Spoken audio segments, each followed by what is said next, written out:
Hi everyone, Ramadan Kareem. So we are in the holy month of Ramadan, and it got me thinking, I wonder if people have some questions about what is the proper etiquette during Ramadan, and is it a little different this year because maybe many of us are still staying in our homes. So here are my top 5 etiquette tips for Ramadan.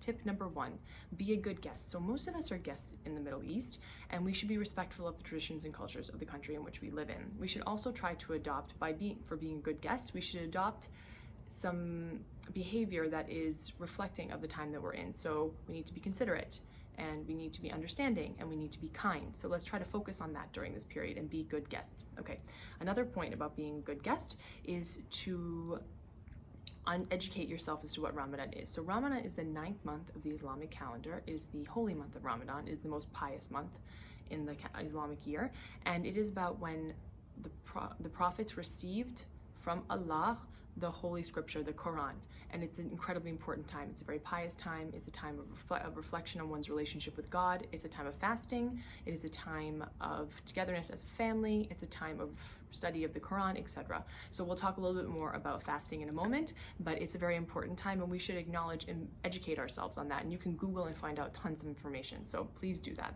Okay, another step about being a good guest is to know how to greet people during Ramadan. So like I said in the beginning, Ramadan Kareem, which means have a generous Ramadan, or you could say Ramadan Mubarak, which means happy Ramadan. And you can use these at any time throughout Ramadan. It's a welcome. It's a way to acknowledge that we are in Ramadan and we are celebrating this period of Ramadan. And you can definitely say this in your Zoom calls. So when you get on, you can say Ramadan Mubarak or Ramadan Kareem. And I know people will receive that really well, so definitely use that. Okay, and the last point is, what should we talk about during Ramadan as good guests? So like you're at a dinner party, you're not sure what you should talk about. There is one thing, okay, unlike in the West, where in the West when we have holidays, we talk about what we're doing, what we're eating, or we're going to see our family. It's called have good social graces to ask these questions. Here, family is a very private thing, so please don't ask your colleagues or just acquaintances about what they're doing for Ramadan. Happy Ramadan, Ramadan Mubarak is great, but please don't ask them what they're doing with their families, because family life is very private here, and they may not feel comfortable talking about it. Those people that will want to talk about it will initiate that conversation, and close friends, of course, will talk to you about it, but this is more like a work situation or a acquaintance situation. Just leave it to Ramadan Kareem, and that's it. Okay, tip number 2, the timings. Okay, so timing for work is abbreviated during Ramadan because people are fasting from sunrise, so dawn, until sunset. And there are some very important timings you need to be aware of. So Muslims pray 5 times a day, but the 3 prayers that happen during a normal working hour, which I've posted here, those timings, be aware of them, because please don't schedule meetings around those times or any kind of deliverables due around those times, and be very cognizant about the last timing, which is the 6:46 p.m. timing, because that time will be right after they will break their fast and have iftar. So it's very important timing. Please don't schedule anything or interrupt people or call them or bother them during that time, because that's a really important time for them. So we need to be respectful of that. You can go online, and I will put the link about where you can find the timings. Please be aware they do change slightly over Ramadan. Oh, and yes, if you have helpers working at home that are observing, please be cognizant about when they need to pray, about when they need to have their iftar meal, also maybe their workload, maybe like lessen their workload a little bit, because fasting is really tough, especially in the beginning, and they're going to be tired. So really focus more on if there are things that need to be done in the morning while they still have the energy from the suhoor meal, which was the meal that they had right before they started their day, before the sunrise. And please be a little bit more lenient and understanding and kind as the day goes on, because it is very tough. So please be cognizant of that. Okay, tip number 3, eating and drinking in public, and then we'll talk about alcohol a little bit connected. Okay, so eating and drinking in public is not allowed unless you have a medical condition, so we need to be respectful of that. But now that we're home, or many of us may be home, we also need to be cognizant about not having food or drink on our Zoom calls, or food or drink in the video anywhere on the Zoom call, even if you're not drinking it. For example, having a teacup or a coffee cup present, or a bottle of water present. Please don't do that. Please be really aware of what you're doing, because people that are on the other side of those Zoom calls, they may not have eaten or drunk anything since 4 o'clock in the morning, and it's really exhausting. And so we need to be kind. We need to be kind to our neighbors. We need to be kind to our Muslim brothers and sisters as they're going through this, so that we are all sharing in community together with this. Okay, and alcohol. Okay, so I'm not saying you should make changes to your preferences. I'm not saying you should have a life change here and not drink anymore, but just keep it out of the public space. So please no Zoom happy hours during this time, or Zoom ladies nights, or talking about alcohol on your social media, or anything that is out there in the public, or photos of a lot of wine or alcohol, or even hashtags, you know, wine not it's Wednesday, for example. Let's just really tone that down, be respectful and understanding during this time. Okay, number 4, probably my favorite, attire. Okay, so during this time we should try to be dressing more conservative. So on those Zoom calls, no tank tops, no really low V-necks, no things showing your shoulders. Really, we should have long sleeves, no mini skirts or shorts if you're going out, nothing really revealing or tight. We need to be respectful during this period, because it is about a period of piety and a period of focusing on one's relationship with God and not focusing on the earthly distractions.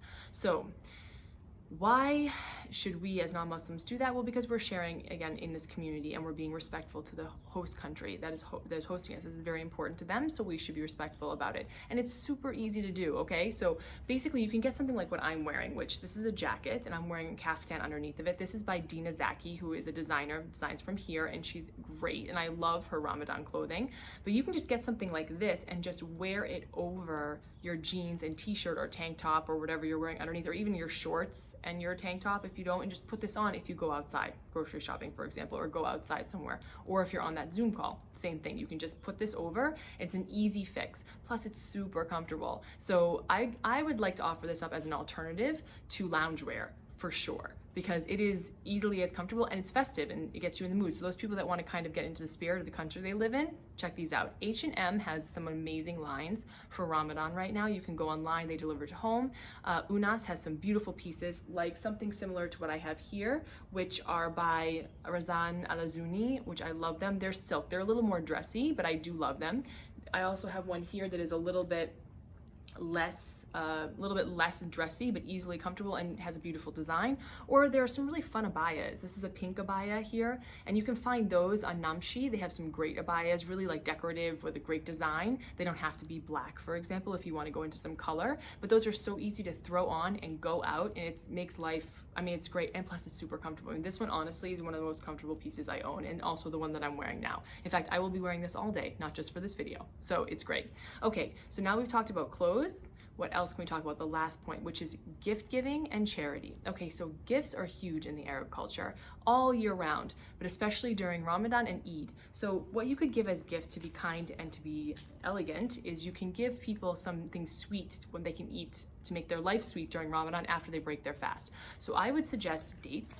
For example, here's some dates, because dates are a way that they break their fast, and also it's always welcome in the Middle East as a wonderful gift, a very welcoming gift.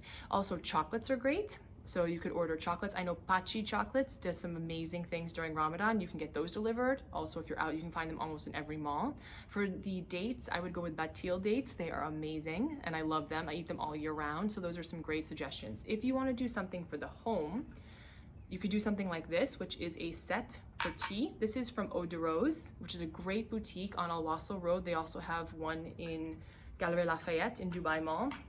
And they have wonderful little teacups and Arabic coffee cups and things for the home and jewelry and some really great clothes. It's another place where you could find some really cute kaftans and things like that to wear during this time. If you want to do something more Western traditional, you could get something like this, which is a Waterford crystal bowl, which you can put candies, chocolates, flowers, cookies, everything in here. It's super useful. You can use this all year round. It's a wonderful piece, and they deliver. So waterford.com delivers. You can get it in like 1 week. If you don't want to have it delivered, you can also go to Bloomingdale's Home because they sell it as well. Okay, and the last point is charity. So charity is one of the pillars of Islam, and it's also very important in the Christian culture, and I think for everybody, frankly. So I would suggest this year, if you want to get into the spirit, you should give to the 10 Million Meals campaign.